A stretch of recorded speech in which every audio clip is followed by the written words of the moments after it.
କିଏ ଏ ମା? 1878 ମସିହା ଫେବୃଆରୀ ମାସ 21 ତାରିଖ ଫ୍ରାନ୍ସର ପ୍ୟାରିସ୍ ନଗରରେ ଶ୍ରୀମା ଜନ୍ମଗ୍ରହଣ କରିଥିଲେ। ତାଙ୍କ ପିଲାଦିନର ନାମ ଥିଲା ମୀରା। ତାଙ୍କ ପିତାଙ୍କ ନାମ ମୋରିସ୍ ଆଲଫାସା ଓ ମାତା ଥିଲେ ମାଥିଲଦା ଇସମାଲୋ। ତାଙ୍କ ଭାଇଙ୍କ ନାଁ ଥିଲା ମାତିଓ।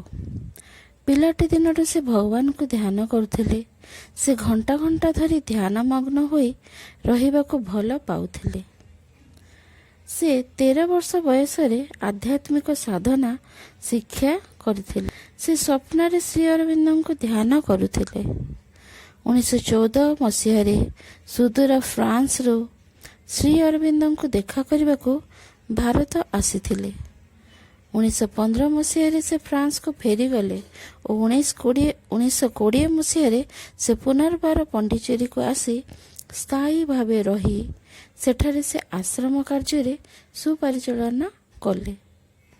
ତାଙ୍କ ନିକଟରେ ଆରୋଗ୍ୟକାରିଣୀ ଶକ୍ତି ଓ ବିପଦ ଖଣ୍ଡନ ଶକ୍ତି ପୂରି ରହିଥିଲା।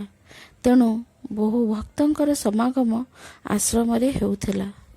ଶ୍ରୀମା ବିଦେଶରୁ ସୁଖ ସ୍ୱାଚ୍ଛନ୍ଦ୍ୟଠାରୁ ଦୂରେଇ ରହି ଯୋଗିନୀ ପରି ଭାରତରେ ରହି ସେ ମାନବ ଗଣକୁ ଦେଖାଇଲେ ଆଲୋକ ବର୍ତ୍ତିକା।